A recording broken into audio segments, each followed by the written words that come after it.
It is vitally important for those of us who hold different views to be able to engage in a civil discourse.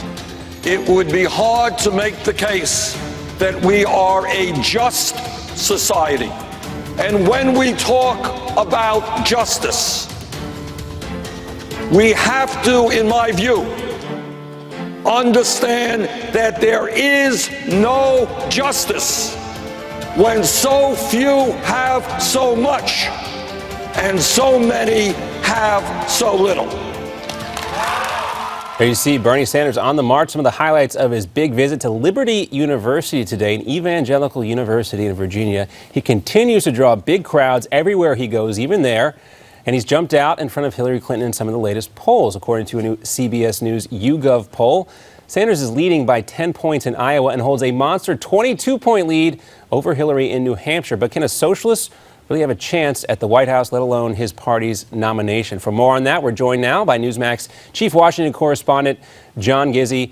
John, it's great to have you with us as always.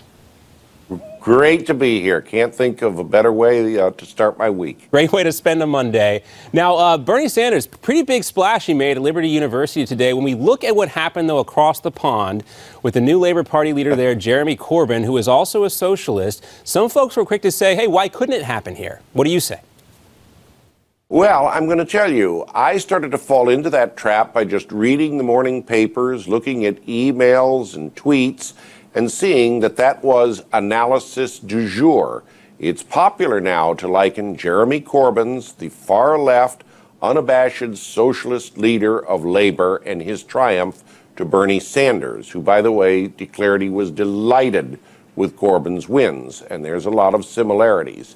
That said, I talked to 4 distinguished political historians who agreed, while there are similarities in ideology, one has to remember, not so fast, because remember, Jeremy Corbyn's won in a select period of time among a group of people who are card-carrying members of the party and vote in a national primary. The Financial Times' John Lloyd reported that of the 550,000 who voted in that election, 2/3 were registered in the last month. You become a member of the Labor Party and vote by having spending £3, which is roughly $5, and you can vote. Bernie Sanders, as the British historian Graham Stewart pointed out, has a much longer period of time. He can't stuff any ballot box that way, and he faces primaries in different states across the country over 6 months. He's got a surge now. The analogy to Corbyn's is a good one, but the system is different. Yeah, maybe a bridge too far. Different politics for sure. Hillary, though, still seems very untrustworthy. Biden doesn't really seem like he's running, at least not yet. How much of this is Bernie Sanders running a good campaign, and how much of this is there's just no alternative out there?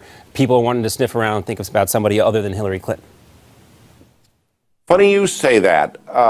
Erwin Gelman, historian and author of the second part of a new extended biography of Richard Nixon, told me, please don't forget, Bernie Sanders is growing by leaps and bounds because he's the anti-Hillary. In Professor Gelman's words, it's not so much that Bernie Sanders is adding support, it's that Hillary Clinton, in his words, is being Hillary Clinton and losing support. Yeah. So he's out there right now and gaining because he's the lone strong alternative. That could change radically if, as you say, Vice President Biden decides to get in the race.